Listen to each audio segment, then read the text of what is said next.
I never thought I'd be the kind of person to plan elaborate revenge. I always considered myself pretty easygoing, the type who'd rather let things slide than cause drama. But there's something about being systematically betrayed by someone you trusted that changes you. It transforms you into someone you barely recognize. Someone capable of patience, calculation, and cold-blooded retribution. My name's irrelevant to the story, but what matters is that 3 years ago, I was a junior software engineer at a mid-sized tech company in Austin, Texas. Fresh out of college, idealistic, and hungry to prove myself. I was hired by Marcus Chen, the VP of engineering, who seemed like the perfect mentor. Charismatic, encouraging, always ready with advice. He took me under his wing immediately, and I felt incredibly lucky. Marcus was 42, married to a woman named Jennifer who occasionally appeared at company events, always perfectly dressed and smiling that tight smile that rich wives seem to perfect. They had 2 kids in private school. Marcus drove a Tesla, wore expensive watches, and lived in one of those modern houses in the hills that looked like something from an architecture magazine. He was everything I aspired to be. The company, Technova Solutions, specialized in developing AI-driven analytics tools for healthcare providers. My job was to work on the machine learning algorithms that predicted patient outcomes. It was cutting-edge stuff, exactly the kind of work I'd dreamed about doing. Marcus assigned me to projects, reviewed my code, and presented our team's work to the C-suite and investors. For the first 6 months, everything was perfect. I was learning, growing, and Marcus praised my work constantly. He'd call me into his office to tell me how impressed he was, how I had a bright future at the company. He promised me that if I kept up the good work, I'd be promoted within a year. Then something started to feel off. It began with small things. I'd finish a particularly challenging piece of code, something that solved a problem we'd been wrestling with for weeks, and Marcus would present it at the team meeting as something we worked on together. The "we" bothered me, but I told myself it was normal. He was my supervisor, of course he'd be involved in the credit. But then the "we" became I. In emails to upper management, in presentations to clients, Marcus started using first-person singular when discussing work that I had done entirely on my own. I developed a new algorithm that improves prediction accuracy by 23%. I solved the data integration problem we were facing with the hospital networks. I noticed it more and more. Work I'd stayed up until 3 in the morning completing would be presented by Marcus the next day as his own innovation. Complex problems I'd solved would become his victories. My name disappeared from reports, from presentations, from anywhere that mattered. I tried to tell myself I was being paranoid. Maybe this was just how corporate hierarchy worked. Maybe I was too junior to expect individual recognition. I confided in a coworker, David, during lunch one day. "Dude," he said, looking uncomfortable, "everyone knows Marcus takes credit for his team's work. Why do you think the last 3 engineers quit?" That hit me like a punch to the gut. "What?" "Yeah, man. Before you started, there were 3 other people in your role. They all left within their first year. Word was that Marcus was stealing their work, but I figured it was just office gossip." He looked at me sympathetically. "I'm sorry. I should have warned you." I went back to my desk feeling sick.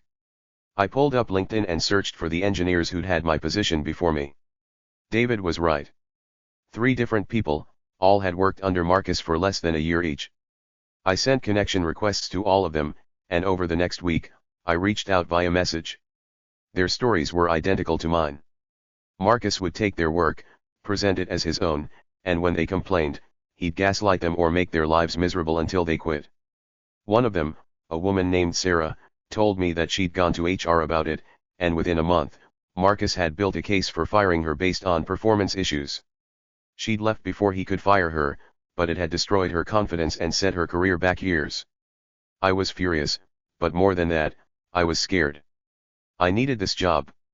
I had student loans, rent, the usual financial pressures of a 24-year-old. I couldn't afford to quit, and if I complained to HR, I'd probably end up like Sarah. So I made a decision that would define the next 3 years of my life. I would document everything, and I would wait for the perfect moment. I started keeping meticulous records. Every piece of code I wrote, I committed to a private GitHub repository with timestamps. Every email about projects, I forwarded to a personal email account. Every late night working on problems, I documented in a journal with dates and times. Every presentation Marcus gave, I saved copies of, noting which slides contained my work. I also started paying attention to Marcus in ways I hadn't before. I watched how he operated, how he manipulated people, how he positioned himself.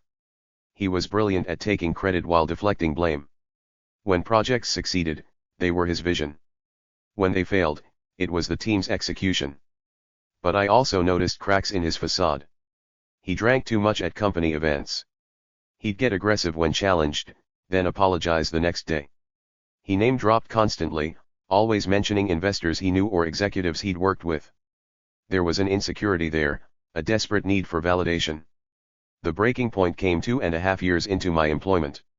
I'd been working on what I genuinely believed was breakthrough work, a new machine learning model that could predict patient complications before they occurred with unprecedented accuracy. I'd spent 9 months developing it, working nights and weekends, pouring everything I had into it.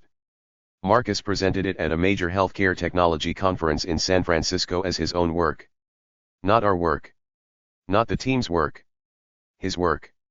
I watched the live stream from my apartment, and my blood ran cold as he stood on that stage, accepting applause for my innovation, answering technical questions about code he'd barely glanced at. The algorithm caught the attention of several major hospital networks and investors. Within weeks, Technova's stock price jumped 15%. Marcus was promoted to Chief Technology Officer. He got a massive bonus. His face was in tech magazines. He gave interviews about his revolutionary approach to healthcare AI. I got a standard annual raise and a great job email from HR. That night, I sat in my apartment, staring at the wall, and something inside me crystallized.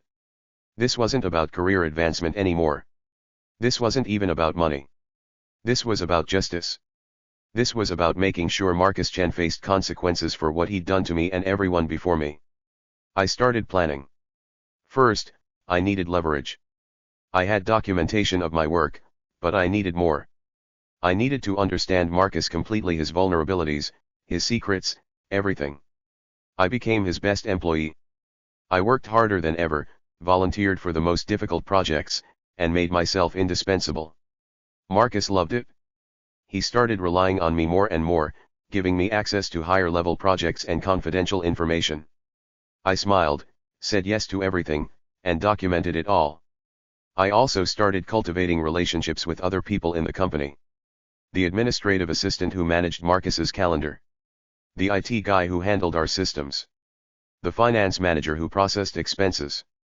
I wasn't obvious about it, just friendly, helpful, the kind of person people like talking to. And people talk. Especially when they're frustrated. I learned that Marcus had a pattern of inappropriate behavior with female employees, nothing actionable, but uncomfortable. Lingering looks, comments about appearance, standing too close. I learned that he regularly fudged his expense reports, charging personal expenses to the company. I learned that he'd lied on his resume about having a PhD from Stanford he'd attended for 1 semester before dropping out, but he let people believe he'd completed his doctorate. I also learned that his marriage wasn't as perfect as it appeared. Jennifer, his wife, had her own career as a real estate agent, and according to office gossip, she was the primary breadwinner for years before Marcus's recent promotion. Marcus resented this. He made comments about it when he'd had too much to drink at company events. Most interestingly, I discovered through the administrative assistant that Marcus was having an affair with a marketing consultant the company had hired. Her name was Amber, and she came into the office twice a week. The assistant had noticed their lunch meetings becoming more frequent, had seen them leaving together, had heard things. I filed this information away carefully. I wasn't sure how it would be useful yet, but I knew it might matter. Meanwhile, I kept producing exceptional work that Marcus kept stealing. Each time he presented my work as his own, each time he accepted praise that should have been mine, I felt a cold satisfaction. He was digging his own grave, he just didn't know it yet. The key thing I realized was that I couldn't just expose Marcus's theft of my work. That would be a he said situation, especially given his position and his relationships with the C-suite. I needed something bigger, something that would make the company turn on him, something that would destroy not just his job but his entire carefully constructed life. I found it almost by accident. One evening, I was working late on a particularly complex piece of code. Everyone else had gone home, including Marcus, who'd left around 5 claiming he had a dinner meeting. I needed to check something in the shared project files, and I noticed that Marcus's laptop was still on his desk, unusual for him, as he normally took it everywhere. I shouldn't have looked. I knew that. But 3 years of anger and resentment made me walk into his office and open his laptop. It wasn't locked, he'd just closed it. What I found was worse than I'd imagined. Marcus wasn't just stealing credit from me. He was stealing credit from the entire team, systematically and deliberately. But more than that, he was selling our proprietary code to a competing company. I found emails in a hidden folder, communications with someone at Health Tech Dynamics, one of our main competitors. They'd been corresponding for over a year. Marcus was feeding them information about our algorithms, our client strategies, even our pricing. In exchange, he had a side consulting contract worth $250,000 annually, paid to an LLC he'd set up under his wife's maiden name. It was corporate espionage. It was fraud. It was illegal. I sat there, staring at the screen, my heart pounding. This was it. This was the leverage I needed. I pulled out my phone and photographed everything. Every email, every document, every transaction. I uploaded it all to a secure cloud account. Then I carefully closed the laptop exactly as I'd found it and went back to my desk. I spent the next week verifying everything I'd found. I traced the LLC through public records. I confirmed the payments through careful analysis of publicly available financial data. I cross-referenced the information Marcus had shared with our competitors against our confidential project timelines. Everything checked out. But I still didn't move. I needed to be patient. I needed the timing to be perfect. My opportunity came 3 months later. Technova was in the process of being acquired by a major healthcare corporation for $300 million. It was the biggest deal in the company's history. Marcus, as CTO, was central to the acquisition. His innovative work on the healthcare AI was one of the main assets being purchased. The acquisition was scheduled to close in 6 weeks. Marcus stood to make millions from his stock options. So did many other people at the company, including me, though my payout would be modest compared to the executives. 2 weeks before the acquisition was set to close, I made my move. I'd spent weeks preparing a comprehensive document, a 70-page report that detailed everything. Marcus's theft of my work and the work of previous engineers, with full documentation and timestamps. His fraudulent PhD claim. His affair with Amber, complete with timestamped photos I'd carefully taken of them leaving hotels together. His expense fraud, with copies of falsified reports. And finally, the corporate espionage, with all the emails and financial records proving he'd been selling our secrets to competitors. I didn't send it to HR. HR might have tried to contain it, to protect the acquisition. Instead, I sent it simultaneously to 5 different parties: the company's CEO, the board of directors, the lead lawyer handling the acquisition, the acquiring company's CEO, and the FBI field office that handled corporate fraud cases. I sent it anonymously, using an encrypted email service, from a coffee shop across town. I'd taken the day off work, claiming illness. I pressed send, closed the laptop, and walked out. The next 48 hours were chaos. The FBI investigation started immediately. Corporate espionage involving healthcare data is a federal crime. The acquisition was put on hold pending investigation. An emergency board meeting was called. By the time I showed up to work the next day, Marcus's office was being searched by federal agents. Marcus was placed on immediate administrative leave. The company released a vague statement about an ongoing investigation. The local tech news picked up the story within hours. But I wasn't done. I'd also sent copies of the affair evidence to Jennifer, Marcus's wife, along with documentation of the secret LLC and the money he'd been hiding from her. I'd included screenshots showing that he'd used marital funds to pay for hotels and gifts for Amber. Jennifer filed for divorce within a week. In Texas, that LLC and its assets would be considered community property. She was going for everything. The company, desperate to save the acquisition, threw Marcus under the bus immediately. They released a statement saying that Marcus Chen had been acting alone, that his fraudulent activities were not representative of Technova's values, and that they were cooperating fully with the investigation. They brought in crisis management consultants. The acquiring company demanded a price reduction and a guarantee that all of Marcus's work would be re-verified. This is when I finally stepped forward. I requested a meeting with the CEO and the board. I brought my documentation, all 3 years of it. I showed them every piece of code Marcus had claimed as his own that I'd actually written. I showed them my private repository with timestamps proving I'd developed the breakthrough algorithm he'd presented at the conference. I explained that I could verify all of the company's AI work, that I could prove to the acquirers that the technology was sound, that Marcus had simply stolen credit but hadn't actually compromised the underlying innovations. I became essential to saving the acquisition. The board was horrified both at Marcus's actions and at their own failure to notice. They promoted me to senior engineer immediately and promised me a significant retention bonus if I helped them close the deal.